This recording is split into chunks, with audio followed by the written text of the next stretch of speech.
hoje, aqui no Personal Branding TV, no quadro Entrevista, nós temos uma convidada e um assunto muito importante. Vamos falar sobre reputação e o impacto para os profissionais e para as organizações. A minha convidada é a Neivia Justa. A Neivia é jornalista pós-graduada em marketing, possui MBA em varejo. Ela também é conselheira da EdMakers, startup de inovação na educação do Vale do Silício, além de articulista e palestrante. Neivia, seja muito bem-vinda!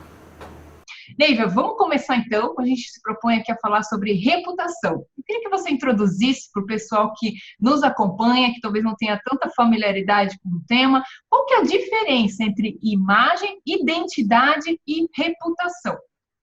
Vamos lá. Identidade. Vamos começar pela identidade, né? Identidade tem a ver com a essência da gente, né? Então, aquilo que a gente é desde o início, desde que a gente é concebido e que a gente é a presença da gente no mundo. A imagem é aquilo, tanto pode ser aquilo que a gente projeta. Então, por exemplo, eu sou uma pessoa que usa batom vermelho desde que eu tenho 15 anos. Então, eu projeto essa imagem e as pessoas me percebem como uma mulher que usa batom vermelho, que usa esmalte vermelho. Então, tem a imagem projetada e a imagem percebida. Por exemplo, uma pessoa que não gosta de batom vermelho ou que acha batom vermelho vulgar pode olhar para mim e perceber uma coisa diferente daquilo que eu gosto de projetar. E a reputação é a soma dessas duas coisas. Então, é como, de fato, as pessoas se referem, falam de você, ou da sua marca, ou da sua empresa, né? Então, tem a ver com a soma da identidade com a imagem que elas percebem que você projeta. Legal, Neivia. E a sua experiência dentro do campo corporativo, né? Trabalhando na área de comunicação, marketing, atuando com a reputação das empresas. Como que você percebe o desenvolvimento desse assunto, cuidado das organizações na preservação da sua imagem, fortalecimento da sua reputação? E se a gente aplicar isso para as marcas pessoais? Qual o paralelo que você faz das marcas corporativas para as marcas pessoais? Olha, eu diria que as empresas estão cada vez mais preocupadas com a sua imagem, com a sua reputação, porque isso se tornou um dos maiores ativos que as empresas têm, né? Então, as suas marcas corporativas são o maior ativo hoje das empresas.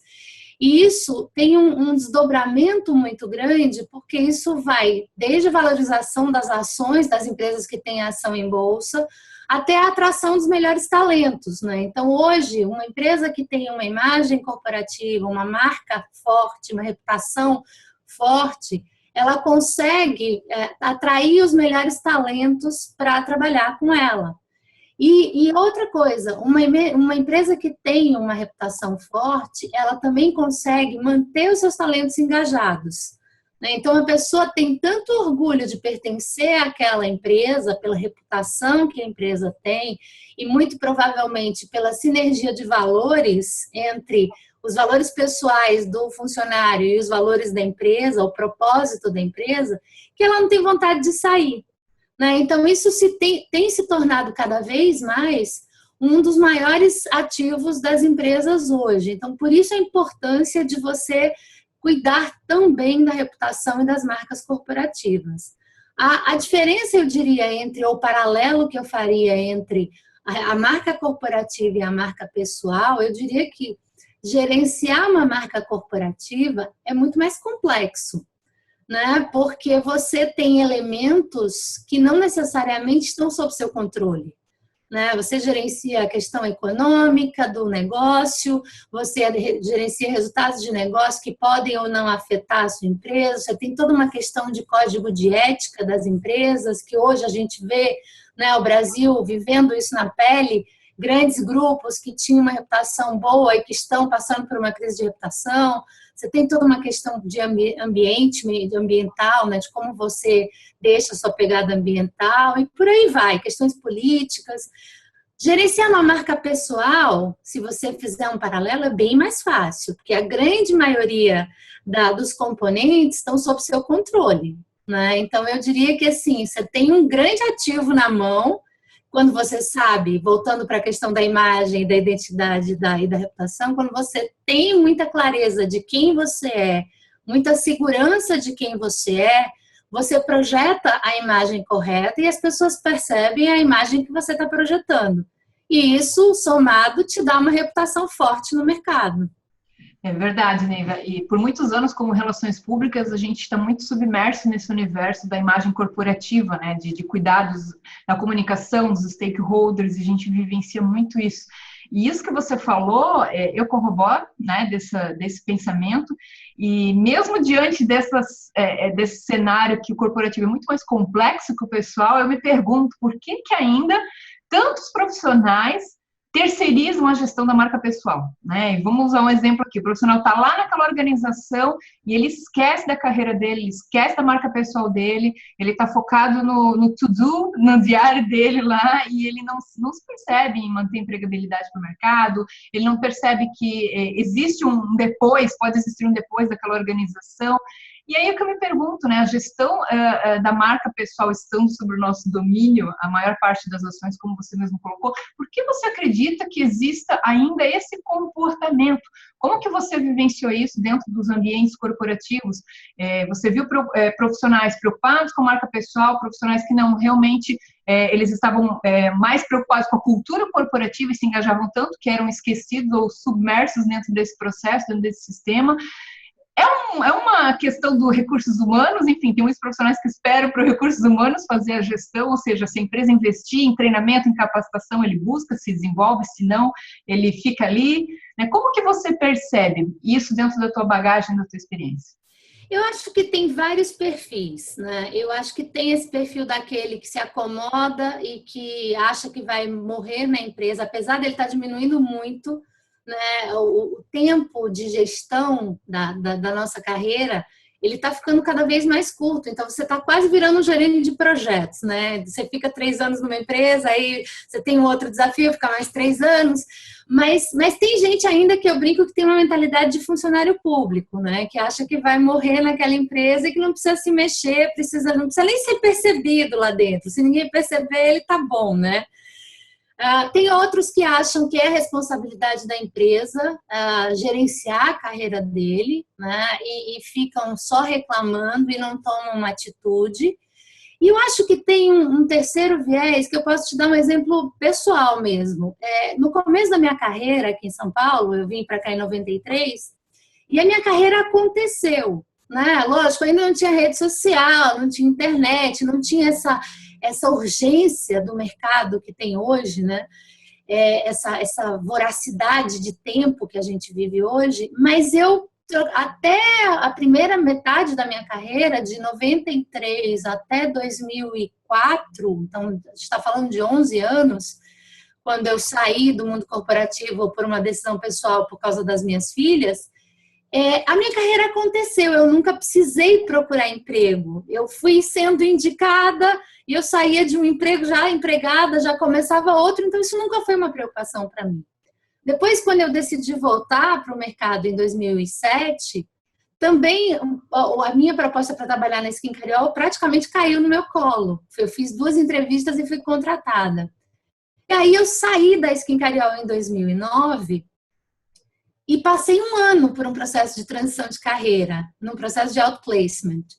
E foi um presente para mim, porque pela primeira vez na vida, né, isso era 2010, depois de, sei lá, 17 anos de carreira, eu pude olhar para trás, pensar, olhar o que eu tinha feito, descobrir o que me fazia feliz de tudo aquilo e projetar o que eu queria para frente.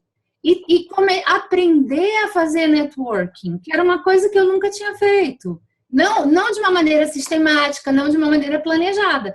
As coisas tinham acontecido. Então, eu acho que, às vezes, você realmente precisa ser tirado da zona de conforto, né? Ou você precisa se desafiar o tempo inteiro, porque fazer networking dá trabalho. Né? Não é uma coisa que você precisa ter um interesse genuíno, você precisa entender os movimentos do mercado, você precisa conversar, olhar para as pessoas, ouvir, né? Conectar os pontos, como diria Steve Jobs, né? Entender como é que você pode intermediar alguma coisa, enxergar as oportunidades. Né? E é aí que eu acho que começa a grande delícia de você realmente com esse conhecimento do que você quer e quem você é, você projetar a sua marca e ser responsável pela gestão da sua marca pessoal. Eu acho que ele faz toda a diferença. Eu diria para você que eu aprendi de fato a gerenciar minha marca pessoal de uma maneira estratégica e planejada em 2010. Então, a gente está falando de 6 anos, numa carreira de 25 anos. Olha só, e nunca é tarde para começar, né?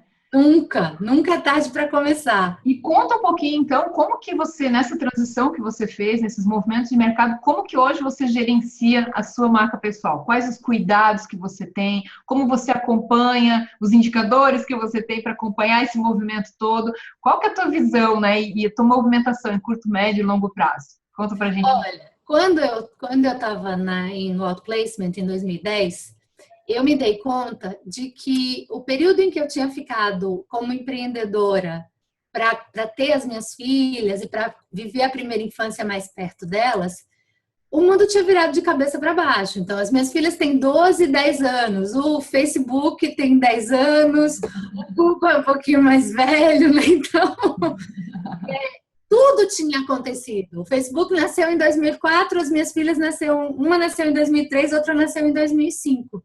Então, quando eu voltei para o mundo corporativo, o mundo tinha virado de cabeça para baixo. Para uma pessoa de comunicação e marketing, eu não entendia, Daniela, o que acontecia. Olha que desafio. Então, a primeira coisa que eu fiz foi, eu vou aproveitar esse ano que eu estou em processo de transição, procurando uma posição, definindo quem eu quero ser a partir de agora e vou me reinventar, porque senão eu vou ficar ultrapassada, vou ficar defasada, né? Então, fui aprender tudo sobre tecnologia, sobre redes sociais, sobre comunicação digital, para que eu pudesse voltar ao mercado com esse diferencial, né? E poder tocar projetos de comunicação integrada nessa área.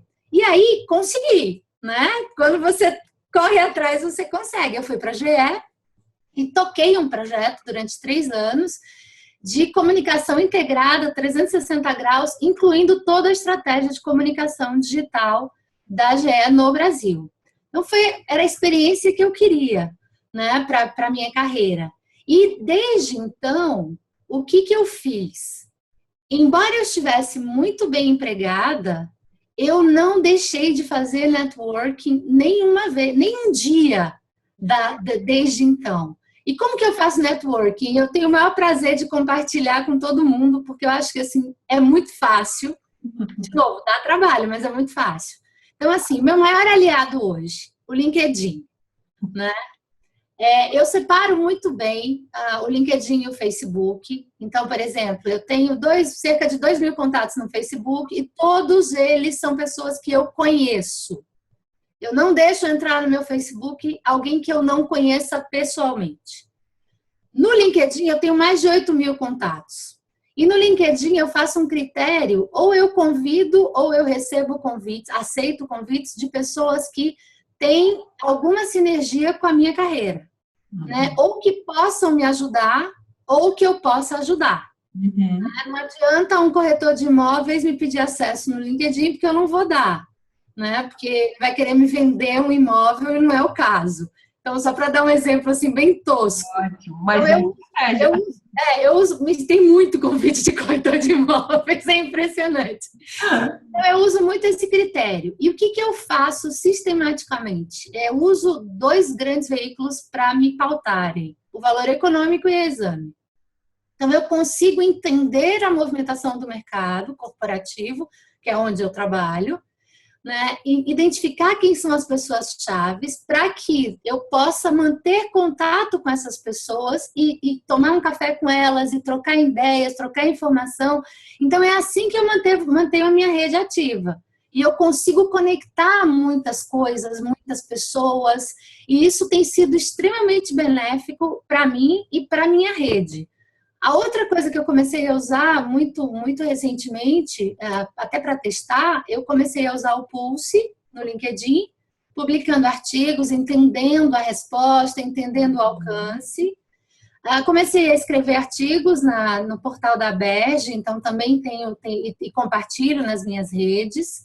E tenho criado algumas fanpages no Facebook também para testar a ferramenta. Né, de causas que eu gosto, liderança feminina e alguns outros projetos que eu tenho, que acho que a gente vai falar daqui a pouco. Então, eu criei fanpages para entender as métricas, para entender o que funciona, o que não funciona. E agora, daqui a pouquinho, eu devo me aventurar num canal no YouTube também. Então, vamos ver. Estou planejando ainda. Que maravilha. O que importa é não ficar parado, né? Exatamente. E justamente assim, tem um objetivo muito claro, né? Em cada canal, a sua política pessoal e saber se aquilo está te levando, te fazendo avançar na gestão da tua marca. Perfeito, excelente exemplo. E que conselhos que você, então, que já está um bom tempo aí, passou por diversos desafios na sua jornada, você poderia deixar, né, para as pessoas que estão começando a querer fortalecer, a impulsionar a marca pessoal, nesse mundo de hoje que a velocidade é constante, toda hora nós temos novas tecnologias, o mercado está cada vez mais competitivo, novos entrantes, como, né, se destacar nesse mercado, sejam profissionais, sejam empreendedores, enfim, qual que é a tua dica de ouro, né, ou as tuas dicas que você pode deixar para o pessoal que quer destacar a marca pessoal?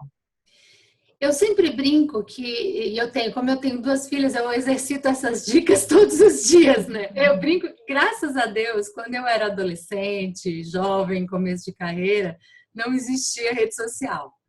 Porque eu acho que o maior risco que a nova geração, e nós também, né, que estamos nas redes todos os dias que a gente corre, é de escorregar no que a gente posta.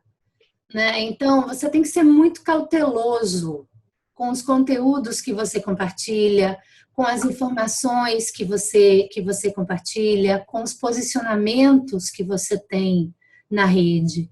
Porque você colocou na rede, você não tem mais controle sobre para onde vai esse conteúdo. Né? Então, eu diria que assim, você tem que ter muito cuidado com a pegada digital que você deixa hoje.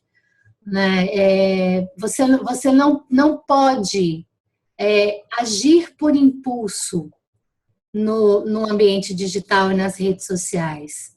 Então, assim, tá zangado?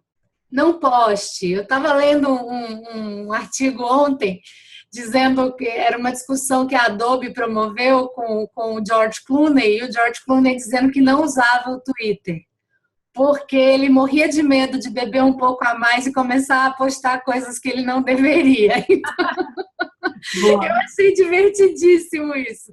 Mas eu acho que assim, o conselho de ouro é, quando a gente foi lançar as redes sociais na GE, nós criamos todo um manual digital de conduta e tal, que tinha todo baseado no código de ética da empresa, mas a frase de ouro é: não poste nas redes aquilo que você não comentaria no corredor da empresa. Legal. Então, e eu acho que isso pode extrapolar para a marca pessoal. Então, assim, não poste nas redes aquele comentário que você não faria numa festa, que você não faria para o seu melhor amigo ou para alguém que você não conhecesse, principalmente para alguém que você não conhecesse, porque você não sabe como isso pode ser usado contra você. Né? O post é frio, ele não tem o ambiente onde você pode ter dito. Né? A leitura é muito diferente, ela é muito isolada e ela pode ser recortada, o que é pior. Né? E usada de uma maneira muito indevida. Então, para mim, o conselho de ouro é esse. Excelente, tenho certeza que isso vai chamar a atenção de muita gente a repensar os seus conteúdos, né? E sobre reputação ainda, a gente sabe que muitas vezes, seguindo esse caminho aqui da internet, é uma vida inteira para você ter uma reputação forte, libada, e às vezes basta aí um post ou 2 para você colocar tudo a perder. E a gente, provavelmente na área de comunicação, temos acompanhado vários cases de profissionais que têm usado indevidamente e eles representam uma empresa. E aí essa empresa tem a liberdade de desvinculá-lo do quadro organizacional porque não corrobora dos valores, seja um racismo, seja qualquer tipo de informação que venha afetar a imagem dessa organização. Isso é uma situação que as pessoas acabam não parando para prestar atenção, né? Que hoje não existe mais essa diferença entre o pessoal e o profissional. Você faz parte de uma organização, você a representa, vice-versa, né? Então existe esse cuidado, essa cautela. Agora, e a gente tem vários exemplos de crises de reputação, que é diferente de uma crise de identidade, né? Mas crise de reputação corporativa. Vamos pegar a Petrobras, passou por diversos desafios aí com os vazamentos de óleo. Várias empresas, cada uma nessa área aí tem os seus cases. E trazendo isso para a marca pessoal, né? Quando somos impactados, ou quando uma empresa é impactada negativamente na sua reputação, existe todo um plano de gestão de crise, existe toda uma movimentação que envolva a imprensa, que envolva para reverter de alguma forma, alguma tomada de ação para reverter aquele problema de reputação. Agora, quanto marcas pessoais, não existe muitas vezes todo esse aparato, esse apoio que uma marca corporativa possui, de assessoria de imprensa, de equipe que pensa gestão de crise. Então, qual que é o passo, né? Aquele profissional que ele teve um deslize na carreira, né? Seja algum comportamento antiético, seja alguma dificuldade, algo que ele passou, que ele sofreu, porque às vezes a reputação pode ser arranhada indevidamente, né? Foi criado um boato, alguma situação, e ele teve a imagem impactada nesse sentido. Como que você percebe das estratégias da dinâmica do corporativo que as pessoas poderiam aproveitar ou pensar, ou talvez até no momento de prevenção, cuidar, né, para que se venha a ter alguma arranhada na identidade, na sua imagem pessoal, ela possa agir, né, agir assertivamente. Porque uma organização, muitas vezes, a gente fala muito isso nas consultorias, ela pode baixar um CNPJ, tirar o site do ar, ela se reinventa, abre novamente com outro nome e o negócio continua de algum jeito.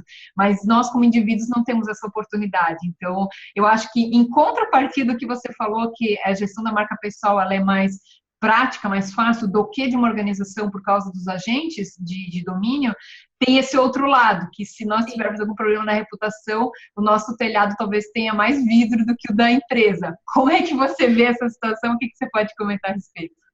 Eu acho que, assim, a verdade é sempre o melhor caminho, né? E a transparência na história que você conta também. Eu acho que todo mundo pode errar, né? Errar faz parte do processo, mas uma coisa que eu acho que é fundamental para que você consiga superar uma questão de reputação pessoal é você ter consistência na tua trajetória, você admitir um eventual deslize, um eventual erro, e você contar a sua história primeiro para os stakeholders e os formadores de opinião e os influenciadores que vão ser os seus embaixadores, né? Então, por exemplo, antes que a fofoca se instale ou a crise de reputação pessoal se instale, tome a iniciativa e você conte, né? Então, por exemplo, isso aconteceu comigo, não uma crise de reputação em si, mas, por exemplo, eu passei por uma situação numa das empresas que eu trabalhei, em que a minha posição foi extinta e eu tive que passar por um processo de seleção para a minha própria posição, e esse processo foi aberto para o mercado, e era uma posição mais júnior. Então, antes que os meus amigos e que os headhunters começassem a me ligar porque não estavam entendendo o que era aquilo, eu tomei a iniciativa e expliquei o que estava acontecendo. Falei, olha, está acontecendo isso, a minha posição vai ser extinta, provavelmente eu vou ter que concorrer pela posição menor com algum candidato externo. Então, só para vocês saberem, é um movimento da empresa. Para evitar ruídos na comunicação. Exatamente, eu não quero que abale a minha reputação pessoal, Perfeito. Porque da minha carreira cuido eu. Né? Então, eu acho que assim, você tem que tomar a iniciativa. Da mesma maneira que eu acho, eu escrevi um artigo no ano passado, logo depois da prisão do Marcelo Odebrecht, e em que eu me perguntava, ele está no portal da Berge, para quem quiser procurar, e também repostei recentemente no LinkedIn, chama Qual será a moral dessa história? Em que eu questiono muito o papel da gente como funcionário, quanto a gente quer que uma crise corporativa respingue na nossa marca pessoal. O quanto a gente está disposto a pagar por isso? Aí eu faço perguntas no artigo do tipo, o que eu diria para minha filha se eu chegasse em casa e ela perguntasse por que o meu chefe estava preso? Né? Boa. Então, eu gostaria de ter o tema corrupção associado à minha imagem pessoal? E se a minha filha perguntasse, mas mamãe, por que você trabalha numa empresa que está sendo acusada de corrupção? Né? Então, eu acho que a gente tem que ter muito cuidado, né, em se posicionar, em dizer, olha, eu quero isso aqui associado à minha imagem, isso eu não quero. E eu sempre falo, para quem me pede alguma mentoria, eu falo, se você não souber o que você não quer, já é uma grande estrada pela frente que você trilhou.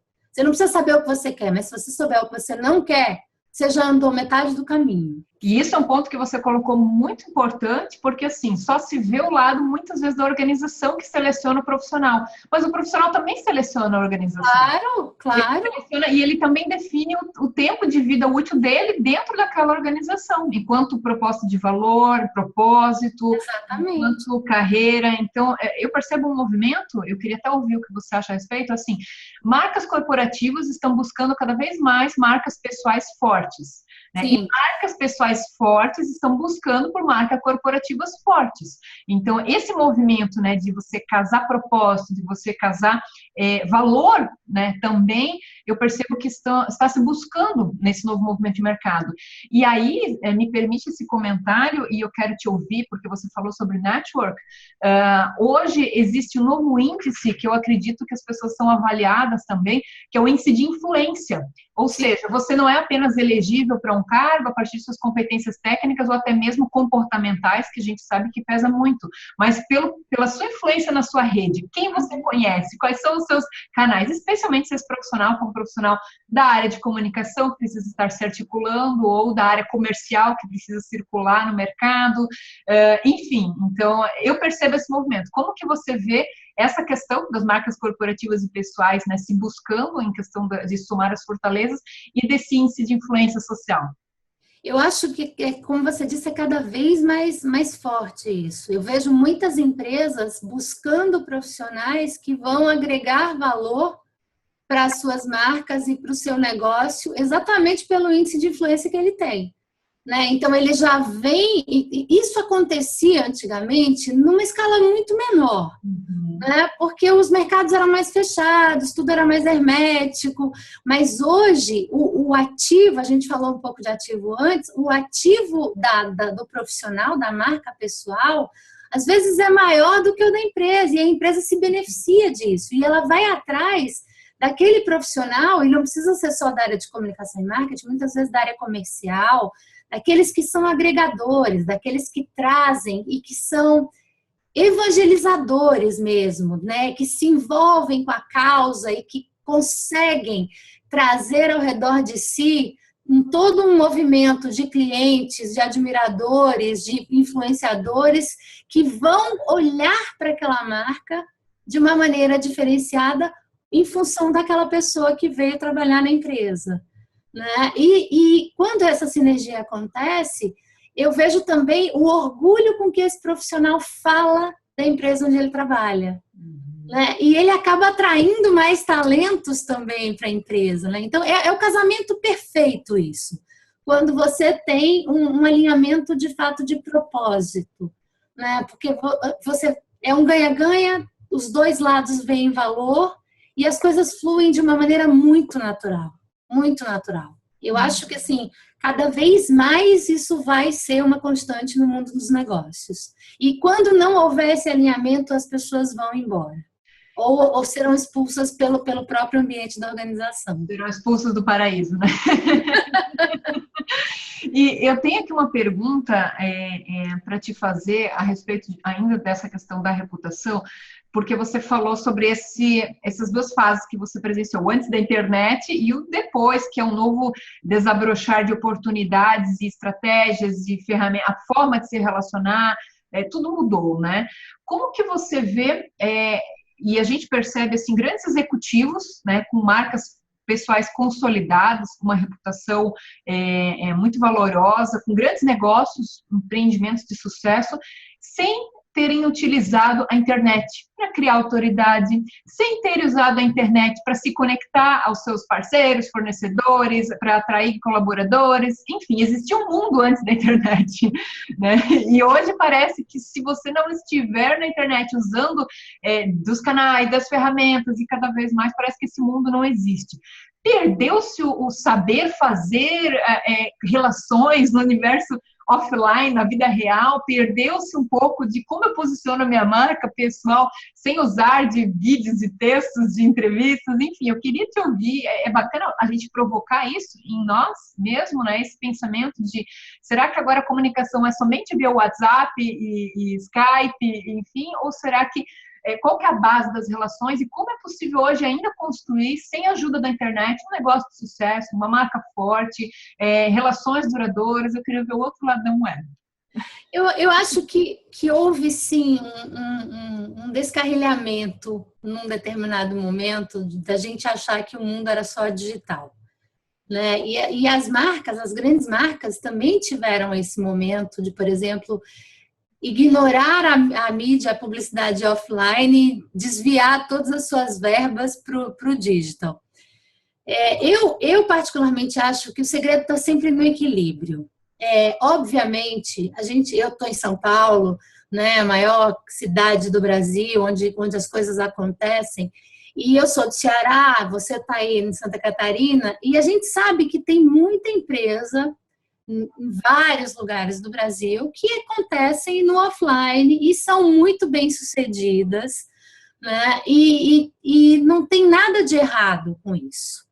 O que eu acho, e aí é uma opinião muito pessoal, eu acho que ao optarem por ficar só no online, elas acabam perdendo algumas boas oportunidades de crescerem, de diversificarem o seu negócio, né? Então, da mesma maneira que aqueles que ficam só no online, no digital, perdem o pulso do olho no olho, né? Do contato pessoal, da humanização, do quanto isso é importante. Uhum. Eu particularmente acho, e todo mundo morre de rir quando eu falo assim, se eu procuro uma pessoa no LinkedIn e ela não está, ela não existe para mim. Então, eu fico muito frustrada quando eu quero me conectar com alguém, algum empresário, algum diretor de empresa que eu admiro, ou que eu li alguma entrevista dele, e eu não o encontro no LinkedIn. Para mim, tem alguma coisa de errado, porque assim, não custa nada ele estar lá no LinkedIn. É um sinal que a gente falou de idade, de identidade de imagem, é a imagem que ele projeta, né? Ele não precisa ser um addicted, mas ele tem que se modernizar, ele tem que saber que existe um ambiente, e ele tem que aproveitar o que o ambiente permite para ele. Então, eu sempre acho que o equilíbrio está no meio. Eu acho que você não pode viver conectado e você não pode viver desconectado. Você tem que equilibrar, mas assim, o contato pessoal, o olho no olho, a conversa, o saber ouvir é essencial. E eu tenho praticado muito isso desde o ano passado, né? Isso é muito bacana, porque eu acho que quanto mais o digital avança, mais serão valorizadas as conexões pessoais, né? Eu estou te ligando, em épocas de WhatsApp, ligação e declaração de amor, né? Sem dúvida, sem dúvida. E agora que o WhatsApp tem áudio, as pessoas deram um passo para trás, né? Também não estão mais ligando para o voz.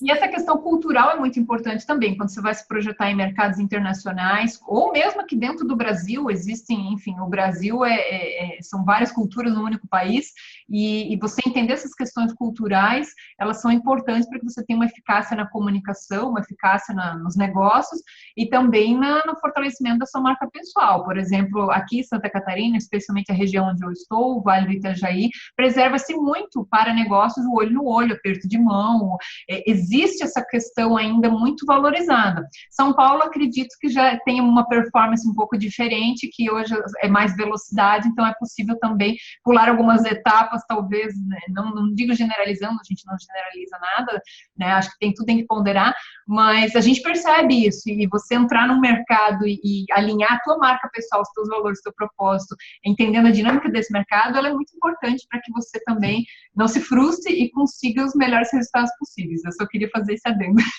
Sem dúvida, sem dúvida. Legal. Fala pra gente, Neivia, um pouquinho sobre o teu projeto Amigo do Dia. Então, o projeto do dia, o Amigo do Dia é super pertinente com o que a gente acabou de falar. Na verdade, o Amigo do Dia foi uma promessa de ano novo.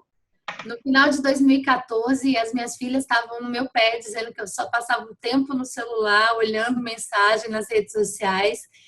E eu me dei conta que eu precisava vir um pouco mais para o mundo real, né? E eu prometi, foi a única promessa que eu fiz no final de 2014, que ao longo de 2015 eu iria encontrar pelo menos um amigo por dia, ao vivo e a cores, fora da rede. E aí eu criei a hashtag Amigo do Dia e virou amigo, amiga do dia, que em várias línguas, porque aí cada amigo de nacionalidade diferente que eu encontrava, eu botava a hashtag. Até em hindu eu fiz a hashtag. E ano passado eu viajei muito a trabalho, então foi muito bacana. Né? Fui para muitos lugares fora do Brasil, então eu tive muitos amigos. Mas o conceito era, não pode repetir, né? Eu posso encontrar você 365 dias, você só vai ser amiga do dia um dia. Né? Então, são amigos únicos e exclusivos de fato. E tem que ser fora do ambiente de trabalho. Então, assim, eu posso trabalhar com você, mas você só vai ser minha amiga do dia se a gente sair para tomar um café fora, para bater papo não relacionado ao trabalho. Nossa. Então, todo mundo dizia, nossa, você não vai conseguir. E, na verdade, eu extrapolei.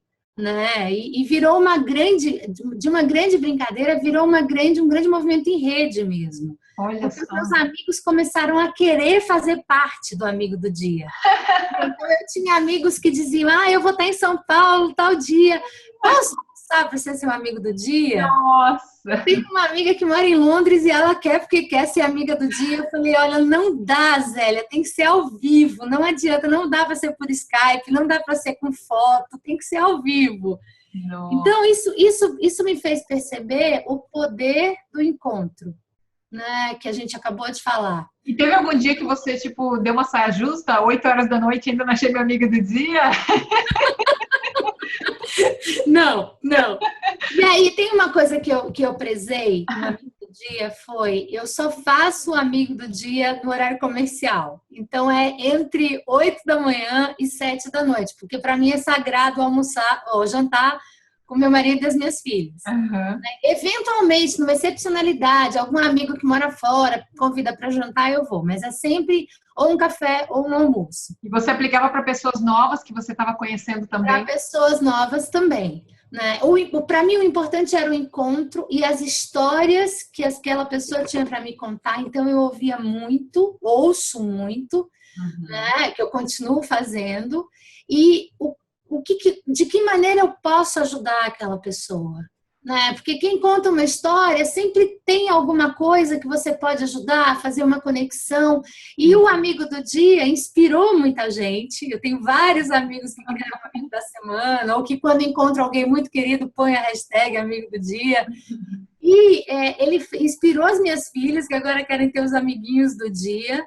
Mas também inspirou muitos encontros, porque eu usei a rede a favor. Não é que eu saí do digital, mas eu usei as minhas redes sociais para promover os encontros reais.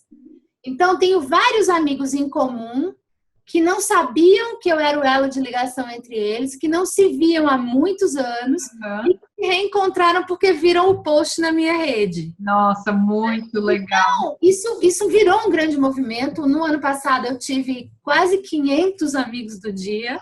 Uau! Eu não fiz o balanço ainda de março, estou devendo, mas em fevereiro eu tive 42 amigos do dia. No mês tem 29 dias, então tem dias que realmente eu encontro mais gente. E eu aprimorei o Amigo do Dia, porque ano passado era só a hashtag. E aí muitos diziam, poxa, mas eu quero saber quem é, conta um pouquinho da história. E aí eu comecei esse ano a contar a história daquele amigo. Então, quem é, de onde eu conheço, o que faz. Muito então, legal. Uma ferramenta de promoção dos meus amigos do dia e de ligação entre eles. E aí criei a fanpage no Facebook, né, para movimentar. E isso me deu um conhecimento, um aprendizado de tudo que está acontecendo no mercado, das novas histórias, dos novos negócios, que eu não teria se eu tivesse ficado só nas redes sociais. E como que essa sua estratégia, que pode ter começado como uma brincadeira, mas que acabou, eu acredito, virando uma estratégia dentro da gestão da tua marca, como que você percebe esses seus amigos do dia? Eles acabam se tornando embaixadores da tua marca pessoal? Sem dúvida, sem dúvida. Da mesma maneira que eu me tornei embaixadora de cada um deles, né? Porque eu promovo nas minhas redes cada um e faço conexões.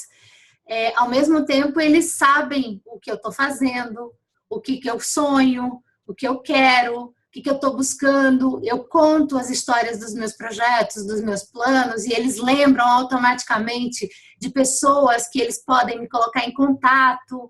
E quando surge, por exemplo, uma oportunidade de trabalho, eu brinco que eu tenho vários embaixadores, né, conectados com o mundo corporativo. Então, às vezes, eles se deparam com uma posição, eles falam, caramba, é a cara da Neiva. Aí mandam para mim, ou me ligam e falam, olha, você está sabendo de tal coisa? Eu acho que tem a sua cara. Então, eu acabei, de fato, conseguindo criar essa rede que me beneficia e beneficia os meus amigos, né? É um ganha-ganha de fato, a gente se ajuda.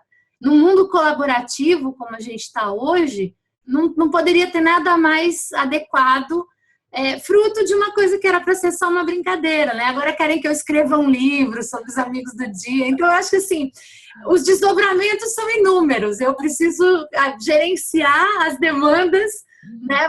Mas manter isso vivo, porque de fato eu só vejo benefícios. É muito, muito bacana isso, e você falou algo muito importante, né, que é o manter viva essa rede de conexões, de contatos, genuíno, né, então a gente não fala do network pelo network, mas fala de criar conexões de poder, conexões de valor, e isso é muito bacana, é muito legal que tem pessoas como você pensando, né, na rede, pensando no próximo, acho que é um grande exemplo e as pessoas podem perceber. Depois, claro, isso vai respingar, vai refletir na sua marca pessoal, porque você é uma articuladora, você se posicionou para construir pontes em vez de levantar muros, né? E cada vez mais isso é valorizado, não falando apenas no meio digital, mas sim como seres humanos, né? O quanto que nós necessitamos da construção de pontes entre as pessoas, nós necessitamos no exercício da empatia, e daí vem toda a performance, todo o desenvolvimento pessoal e profissional. As oportunidades estão aí, eu sempre falo, isso é o posicionamento da nossa marca pessoal, né? Poxa, estou procurando por alguém que tem um serviço tal. Ah, lembrei! Por quê? Porque tem um posicionamento sobre aquele assunto, porque articulou numa rede, porque gerou valor, entregou valor, faz tudo muito sentido, né? Sem dúvida, sem dúvida. E, de novo, são coisas que dependem muito da gente. Exatamente, exatamente. Mensagem final sobre esse assunto tão importante que é a reputação, né, o impacto para as pessoas, para as organizações. Qual que é a sua mensagem final para o pessoal que nos acompanha aqui na Personal Brand TV? Eu diria que, assim, você é o único responsável pela sua marca pessoal, né? Então, não espere que alguém faça isso por você. Se você não souber quem você é, o que você quer e para onde você está indo, ninguém vai fazer isso por você. É igual a pergunta do filme do gato, né, da Alice. Ela pergunta, o gato pergunta, para onde você quer ir? Ela fala, não sei. E ele diz, bom, então qualquer caminho serve. Isso mesmo. Então você tem que querer, tem que saber para onde você quer ir. Senão você não vai para lugar nenhum. Maravilha, fantástico. Pessoal que nos acompanhou, uma excelente entrevista com várias dicas, vários pensamentos que a Neiva trouxe aqui, várias reflexões. Aqui abaixo do nosso vídeo você vai encontrar os links para se conectar com ela no LinkedIn. Né? Corretores, por favor. É uma brincadeira, né? Mas vamos usar as conexões com propósito. Então, hashtag amigo do dia, procure a Neiva aí na internet, se conecte com ela. É fantástico esse poder, e aí vamos usar a internet a nosso favor, né? Hoje nós estamos se conectando aqui, entregando valor para quem nos acompanha através da tecnologia. Então, ela pode ser usada sim de uma maneira inteligente, de uma maneira assertiva, para conectar marcas com propósito, que é o que nós estamos fazendo aqui. Obrigada, Neiva, foi um grande prazer te receber. Até o nosso próximo encontro. Obrigada, Daniela, foi um prazer imenso. Até o nosso encontro ao vivo da Amiga do Dia. Amiga do Dia, até lá. Tchau, tchau. Tchau. Que gostoso esse bate-papo com a Neivia sobre reputação, não é mesmo? Eu tenho certeza que a partir dessa entrevista você pode ter tido ótimos insights e vai começar a pensar melhor sobre a reputação, tanto da sua organização quanto da sua marca pessoal. E fique conosco que semana que vem tem mais entrevistas para você aqui no personalbrandingtv.com.br.